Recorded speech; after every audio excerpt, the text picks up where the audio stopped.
નમસ્કાર વિદ્યાર્થી મિત્રો, નોલેજ સાથી યુટ્યુબ ચેનલમાં આપ સૌનું સ્વાગત છે. તો મિત્રો, આજે આપણે આ વિડીયોમાં વાત કરવાના છીએ ગુજરાત હાઈકોર્ટ દ્વારા જે ભરતી છે ગુજરાત હાઈકોર્ટ પટાવાળા વર્ગ 4ની. તો તેના મોડલ પેપરમાં આપણે 2 મોડલ પેપર ઓલરેડી આપણી ચેનલમાં અવેલેબલ છે. તો જે મિત્રોને જોવાના બાકી છે તે મિત્રો જરૂરથી જોઈ લેજો. અને આજે આપણે આ વિડીયોમાં વાત કરવાની છે મોડલ પેપર નંબર 3ની. તો આવા મિત્રો મોડલ પેપર સોલ્વ કરવાથી આપણને એક્ઝામમાં ફાયદો થાય છે, ઘણો બધો ફાયદો થાય છે. આપણે પોલીસ કોન્સ્ટેબલની એક્ઝામમાં પણ જોયું. અને મિત્રો, આ જે પટાવાળા વર્ગ 4નો જે સિલેબસ છે તેના આધારિત આ મોડલ પેપર બનાવેલું છે. તો મિત્રો, આ વિડીયોને તમે જરૂરથી શેર કરી દેજો અને તમને મિત્રો પસંદ આવે તો લાઈક કરી દેજો.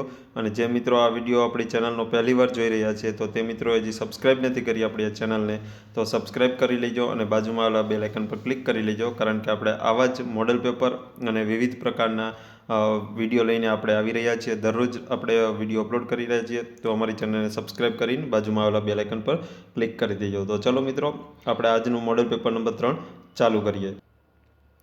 તો મિત્રો, તેમાં સૌથી પહેલો પ્રશ્ન છે કે સવાઈ સિંહ શેખાવતને હિન્દી સાહિત્યમાં યોગદાન બદલ રાજસ્થાન સાહિત્ય એકેડમી દ્વારા કયા પુરસ્કારથી સન્માનિત કરવામાં આવી? તો તેમાં જવાબ આવશે મીરા પુરસ્કાર. એટલે કે સવાઈ સિંહ શેખાવતને જે હિન્દી સાહિત્યમાં યોગદાન બદલ મીરા પુરસ્કાર આપીને તેમને સન્માનિત કરવામાં આવ્યા છે.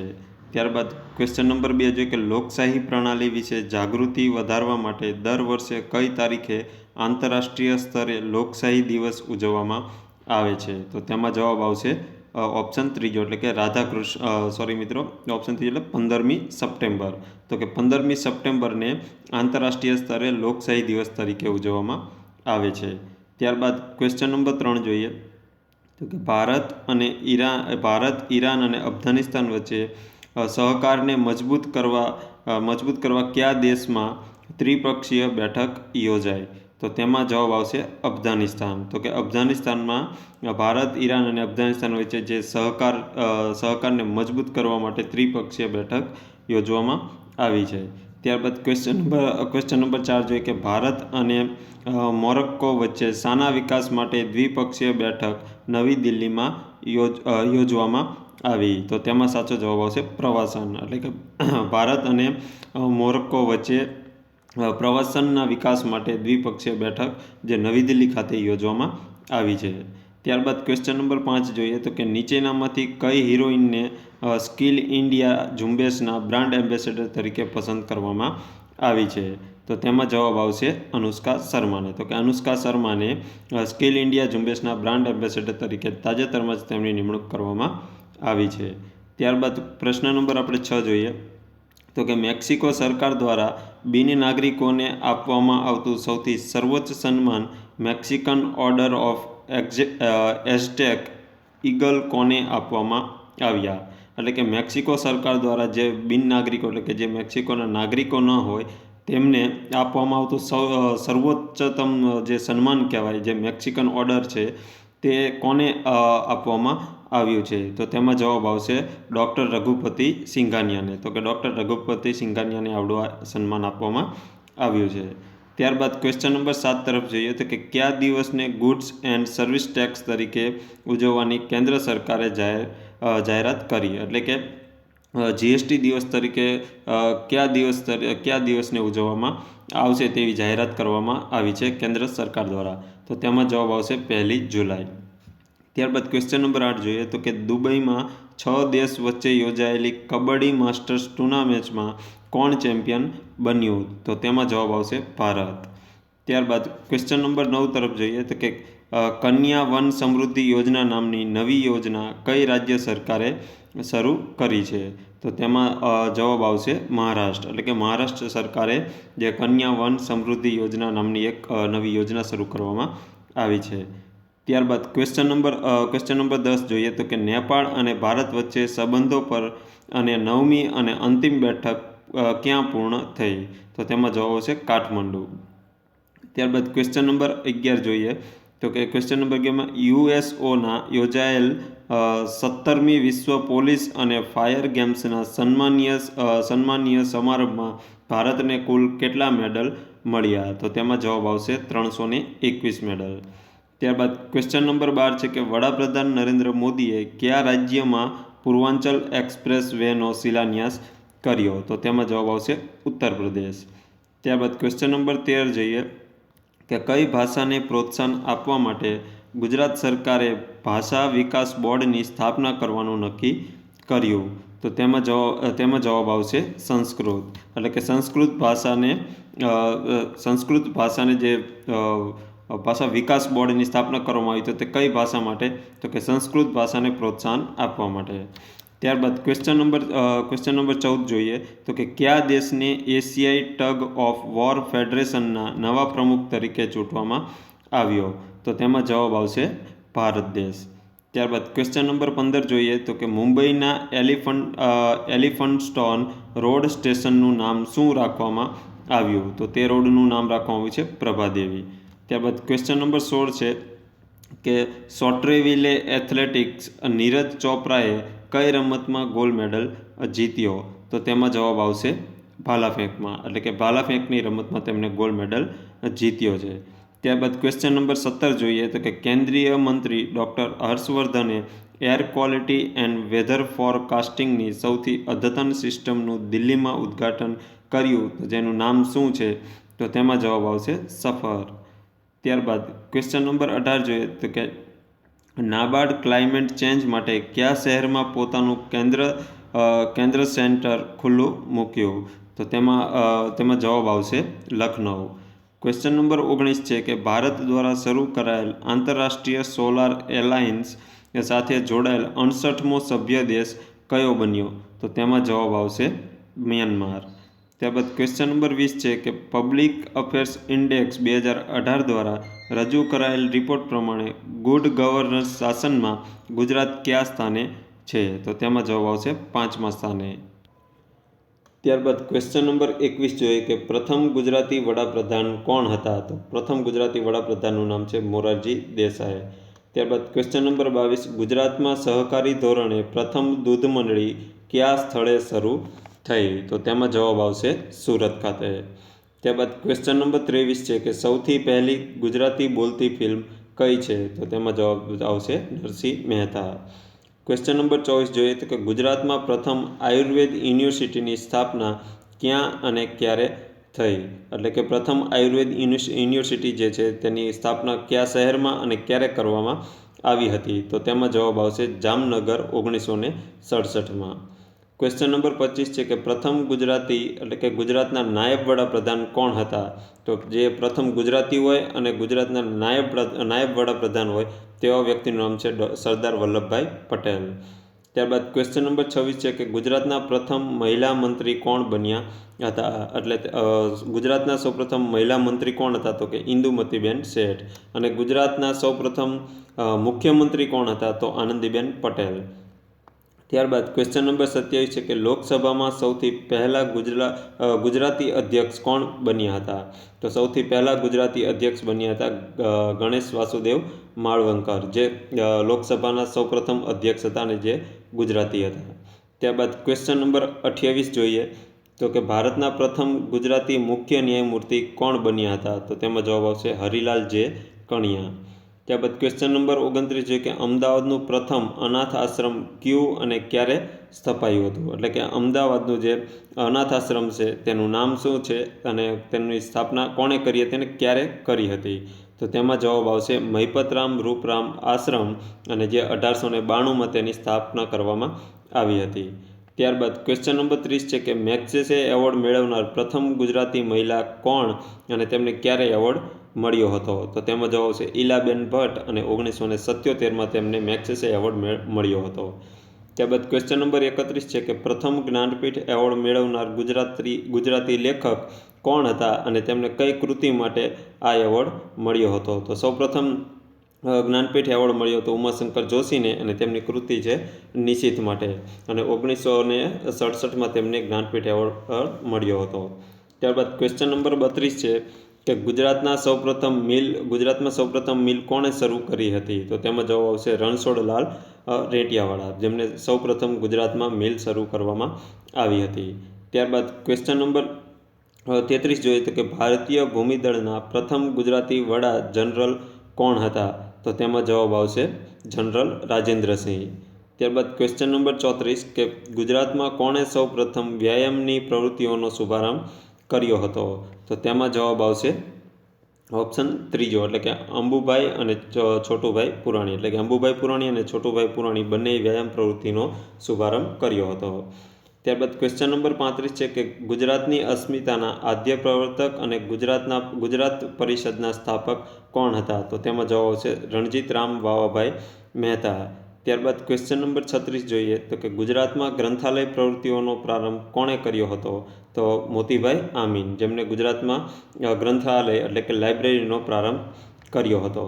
ત્યારબાદ ક્વેશ્ચન નંબર 37 જોઈએ તો કે ગુજરાતમાં પંચાયતી રાજના પ્રણેતા તરીકે કોનું નામ લેવાય છે? તો તેમાં જવાબ આવશે બળવંતરાય મહેતા. ક્વેશ્ચન નંબર 38 ગુજરાતમાં સૌપ્રથમ અંધશાળા કોણે સ્થાપી હતી? તો તેમાં જવાબ આવશે નીલકંઠરાય છત્રપતિ. ક્વેશ્ચન નંબર 39 જોઈએ તો કે સૌપ્રથમ ગુજરાતી છાપકામ ફરદુનજી મર્ઝબાને ક્યાં અને ક્યારે શરૂ કર્યું હતું? તો તેમાં જવાબ આવશે 1822 અને મુંબઈ ખાતે તેમને સૌપ્રથમ ગુજરાતી છાપકામનું શરૂ કર્યું હતું. ત્યારબાદ ક્વેશ્ચન નંબર 40 જોઈએ તો કે ગુજરાતમાં સૌપ્રથમ છાપકામ કોણે અને ક્યારે કર્યું હતું? તો તેમાં જવાબ આવશે દુર્ગારામ મહેતા 1842માં ગુજરાતમાં સૌપ્રથમ છાપખાનું શરૂ કર્યું હતું. અને જ્યારે ઉપરના પ્રશ્નમાં જોઈએ કે સૌપ્રથમ ગુજરાતીમાં છાપખાનું શરૂ કરનાર ફરદુનજી મર્ઝબાન હતા, જેમને મુંબઈ ખાતે 1822માં શરૂ કરવામાં આવ્યું હતું. ત્યારબાદ ક્વેશ્ચન નંબર 41 જોઈએ કે વર્ષ 2022માં ફૂટબોલ વર્લ્ડ કપ ક્યાં યોજાશે? તો 2022નો ફૂટબોલ વર્લ્ડ કપ યોજાવાનો છે, ત્યારે દેશનું નામ છે કતાર. ક્વેશ્ચન નંબર 42 જોઈએ કે અત્યાર સુધીમાં દરેક ફૂટબોલ વર્લ્ડ કપમાં ભાગ લેનાર એકમાત્ર દેશ કયો છે? કે જેમને દરેક ફૂટબોલ વર્લ્ડ કપ જેટલા પણ રમાણા છે તે દરેક ફૂટબોલ વર્લ્ડ કપમાં તેમણે ભાગ લીધો છે, તો તે દેશનું નામ છે બ્રાઝિલ. ક્વેશ્ચન નંબર 43 કે ક્રિકેટ વર્લ્ડ કપની શરૂઆત ક્યારે અને ક્યાં થઈ હતી? તો તેમાં જવાબ આવશે ઇંગ્લેન્ડ ખાતે તેની શરૂઆત થઈ હતી અને 1975માં. ત્યારબાદ ક્વેશ્ચન નંબર 44 જોઈએ કે વર્ષ 2019માં ક્રિકેટ વર્લ્ડ કપ ક્યાં યોજાશે? એટલે કે જે 2019માં જે વર્લ્ડ કપ યોજાવાનો છે તે કયા દેશમાં યોજાવાનો છે? તો તેમાં જવાબ આવશે ઇંગ્લેન્ડમાં. ક્વેશ્ચન નંબર 45 કે ક્રિકેટ વર્લ્ડ કપનું સંચાલન કઈ સંસ્થા કરે છે? તો તેમાં જવાબ આવશે ICC. ક્વેશ્ચન નંબર 46 કે વર્ષ 2023માં ક્રિકેટ વર્લ્ડ કપ ક્યાં યોજાશે? એટલે કે 2019 બાદ 2023માં જે વર્લ્ડ કપ યોજાશે તે કયા દેશમાં યોજાવાનો છે 2023નો વર્લ્ડ કપ? તો તેમાં જવાબ આવશે ભારત. ત્યારબાદ ક્વેશ્ચન નંબર 47 છે કે ક્રિકેટ વર્લ્ડ કપમાં ICC ટ્રોફીની શરૂઆત ક્યારથી થઈ હતી? તો તેમાં જવાબ આવશે 1999થી. ક્વેશ્ચન નંબર 48 છે કે ક્રિકેટ વર્લ્ડ કપ 2015માં પ્રથમવાર ભાગ લેનાર દેશ કયો હતો? તો તેમાં જવાબ આવશે અફઘાનિસ્તાન. એટલે કે 2015માં અફઘાનિસ્તાને સૌપ્રથમવાર ક્રિકેટ વર્લ્ડ કપમાં ભાગ લીધો હતો. ત્યારબાદ ક્વેશ્ચન નંબર 49 છે કે પ્રથમ ક્રિકેટ વર્લ્ડ કપ વિજેતા દેશ કયો હતો? એટલે કે જ્યારે સૌપ્રથમવાર વર્લ્ડ કપ યોજાણો હતો તેમાં વિજેતા દેશ કયો હતો? તો તેમાં જવાબ આવશે વેસ્ટ ઇન્ડિઝ. ક્વેશ્ચન નંબર 50 છે કે વર્ષ 2015માં ક્રિકેટ વર્લ્ડ કપના બ્રાન્ડ એમ્બેસેડર કોણ હતા? તો તેમાં જવાબ આવશે સચિન તેંડુલકર. જે 2015નો જે ક્રિકેટ વર્લ્ડ કપ યોજાણો તેના બ્રાન્ડ એમ્બેસેડર સચિન તેંડુલકર હતા. ત્યારબાદ ક્વેશ્ચન નંબર 51 છે કે ભારતે કયા વર્ષમાં બીજી વાર ક્રિકેટ વર્લ્ડ કપ જીત્યો હતો? તો તેમાં જવાબ આવશે 2011માં. અને પહેલી વાર જીત્યો હતો 1983માં અને પછી બીજો વર્લ્ડ કપ જીત્યો 2011માં. ત્યારબાદ ક્વેશ્ચન નંબર 52 છે કે દુનિયામાં હોકીના જાદુગર તરીકે કયા ખેલાડી પ્રખ્યાત છે? તો તેમાં જવાબ આવશે મેજર ધ્યાનચંદ. ક્વેશ્ચન નંબર 53 છે કે નીચેનામાંથી કોને ભારતીય ક્રિકેટના પિતા કહેવામાં આવે છે? તો તેમાં જવાબ આવશે CK નાયડુ. જે CK નાયડુને ભારતીય ક્રિકેટના પિતા તરીકે ઓળખવામાં આવે છે. ત્યારબાદ ક્વેશ્ચન નંબર 54 છે કે હોકી વર્લ્ડ કપની શરૂઆત કયા વર્ષે થઈ હતી? તો તેમાં જવાબ આવશે 1971માં. ત્યારબાદ ક્વેશ્ચન નંબર 55 છે કે વર્ષ 1985માં હોકી વર્લ્ડ કપનું આયોજન ભારતમાં ક્યાં કરવામાં આવ્યું હતું? તો તેમાં જવાબ આવશે મુંબઈ ખાતે. ક્વેશ્ચન નંબર 56 છે કે વર્ષ 1975માં હોકી વર્લ્ડ કપ જીતનાર ભારતીય ટીમના કેપ્ટન કોણ હતા? તો તેનો જવાબ આવશે અજીતપાલ સિંહ. જે અજીતપાલ સિંહે વર્ષ 1975માં તેમની કેપ્ટનશીપની અંડરમાં ભારતે હોકી વર્લ્ડ કપ જીત્યો હતો. ત્યારબાદ ક્વેશ્ચન નંબર 57 છે કે વર્ષ 2014માં હોકી વર્લ્ડ કપનું આયોજન ક્યાં કરવામાં આવ્યું હતું? તો તેમાં જવાબ આવશે નેધરલેન્ડ. ક્વેશ્ચન નંબર 58 છે કે હોકી વર્લ્ડ કપનું સંચાલન કઈ સંસ્થા કરે છે? તો તેમાં જવાબ આવશે FIH, એટલે કે FIH દ્વારા હોકી વર્લ્ડ કપનું સંચાલન કરવામાં આવે છે. ત્યારબાદ ક્વેશ્ચન નંબર 59 છે કે વર્ષ 2018માં પુરુષ હોકી વર્લ્ડ કપનું આયોજન કરવામાં આવશે. એટલે કે વર્ષ 2018માં જે પુરુષ હોકી વર્લ્ડ કપનું આયોજન કરવામાં આવશે તે ક્યાં કરવામાં આવ્યું હતું? વર્ષ 2018માં તાજેતરમાં જ કરવામાં આવ્યું. તો તેમાં જવાબ આવશે ભુવનેશ્વર. જે ભુવનેશ્વર ખાતે તાજેતરમાં જ 2018નો પુરુષનો હોકી વર્લ્ડ કપનું આયોજન કરવામાં આવ્યું હતું. ત્યારબાદ ક્વેશ્ચન નંબર 60 છે કે વર્ષ 2010માં હોકી વર્લ્ડ કપનું આયોજન ભારતમાં ક્યાં કરવામાં આવ્યું હતું? એટલે કે 2010નું જે હોકી વર્લ્ડ કપનું આયોજન ભારતમાં ક્યાં કરવામાં આવ્યું હતું? તો તેમાં જવાબ આવશે નવી દિલ્હી. ત્યારબાદ ક્વેશ્ચન નંબર 61 જોઈએ કે છળી મરવું એટલે શું થાય? તો તેનો જવાબ આવશે આકસ્મિક આઘાત અનુભવવો. એટલે કે છળી મરવું એટલે આકસ્મિક આઘાત અનુભવવો. ત્યારબાદ ક્વેશ્ચન નંબર 62 છે કે મસ જસ તત ગા કયા છંદનું બંધારણ છે? તો તેમાં જવાબ આવશે શાર્દુલ વિક્રીડિત. ત્યારબાદ ક્વેશ્ચન નંબર 63 છે કે શિલાલેખ કયા પ્રકારનો સમાસ છે? તો તેમાં જવાબ આવશે મધ્યમ પદલોપી. ક્વેશ્ચન નંબર 64 છે કે અનભે શબ્દનું શિષ્ટ રૂપ આપો. એટલે કે અનભે શબ્દનું શિષ્ટ રૂપ શું આવશે? તો તેમાં જવાબ આવશે અનભે એટલે નિર્ભય. ક્વેશ્ચન નંબર 65 છે કે નીચેનામાંથી કયો દ્વંદ્વ સમાસ છે? તો નીચે 4 ઓપ્શન છે તેમાંથી દ્વંદ્વ સમાસ આપણે શોધવાનો છે. તો તેમાં જવાબ આવશે શાકભાજી. એટલે કે શાક અને ભાજી જે દ્વંદ્વ સમાસમાં આવે છે. ત્યારબાદ ક્વેશ્ચન નંબર 66 છે કે વાંચશો તો પાસ થશો રેખાંકિત પદ શું છે?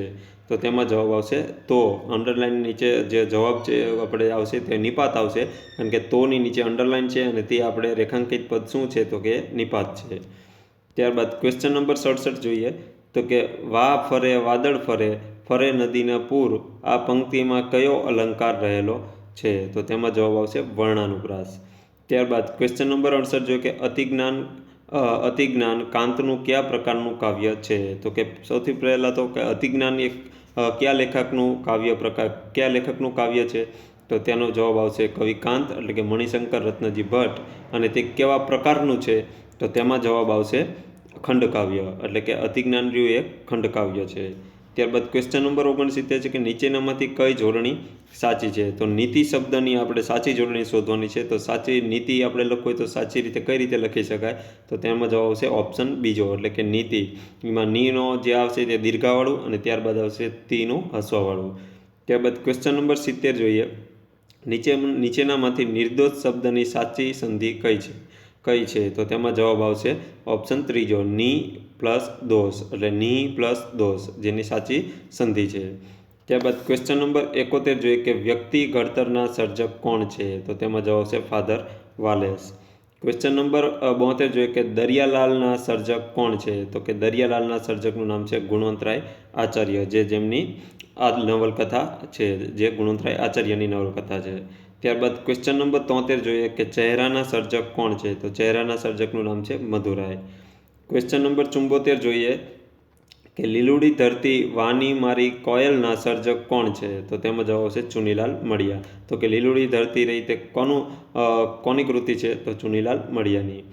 ત્યારબાદ ક્વેશ્ચન નંબર 75 જોઈએ કે યુગવંદના અને માણસાઈના દીવાના સર્જક કોણ છે? તો તેમાં જવાબ આવશે ઝવેરચંદ મેઘાણી. ત્યારબાદ ક્વેશ્ચન નંબર 76 જોઈએ કે જક્ષણી અને દ્વિરેફની વાર્તાઓ તે કોની છે? તો તેમાં જવાબ આવશે રામનારાયણ પાઠક, એટલે કે જક્ષણી અને દ્વિરેફ છે તે રામનારાયણ પાઠકનું છે. ત્યારબાદ ક્વેશ્ચન નંબર 77 જોઈએ કે હિમાલયનો પ્રવાસના લેખક કોણ છે? તો તેમાં જવાબ આવશે કાકા સાહેબ કાલેલકર. ક્વેશ્ચન નંબર 78 જોઈએ તો કે અંધારી ગલીમાં સફેદ ટપકાના સર્જક કોણ છે? તો તેમાં જવાબ આવશે હિમાંશી શેતલ. ત્યારબાદ ક્વેશ્ચન નંબર 79 જોઈએ તો કે આંધળીમાંનો કાગળના લેખક કોણ છે? તો કે આંધળીમાંનો કાગળના જે લેખકનું નામ છે ઇન્દુલાલ ગાંધી. ત્યારબાદ ક્વેશ્ચન નંબર 80 જોઈએ કે થોડા આંસુ થોડા ફૂલના સર્જક કોણ છે? તો તેમાં જવાબ આવશે જયશંકર સુંદરી. તો મિત્રો આ આપણે જોયું ગુજરાત હાઈકોર્ટ પટાવાળા વર્ગ 4નું મોડલ પેપર નંબર 3. તો મિત્રો આવા વિવિધ મોડલ પેપર આગળ બીજા મોડલ પેપર મેળવવા માટે અમારી ચેનલને હજી સુધી સબસ્ક્રાઈબ નથી કરી તો સબસ્ક્રાઈબ કરી લો અને બાજુમાં આવેલા બેલ આઇકન પર ક્લિક કરી લો, જેથી કરીને જ્યારે પણ નવો વિડીયો આપણી ચેનલમાં આવે ત્યારે તેનું નોટિફિકેશન તમને તમારા મોબાઈલમાં તરત જ મળી જાય, જેથી કોઈ વિડીયો તમારાથી મિસ ન થાય. અને મિત્રો જો તમને આ વિડીયો પસંદ આવ્યો તો આને લાઇક કરી દેજો, તમારા ફ્રેન્ડ સર્કલમાં શેર કરી દેજો અને અમારી ચેનલને સબસ્ક્રાઈબ નથી કરી તો સબસ્ક્રાઈબ કરી લેજો. તો મિત્રો ચલો આજનો વિડીયો આપણે અહીંયા પૂરો કરીએ છીએ. જય હિન્દ, વંદે માતરમ.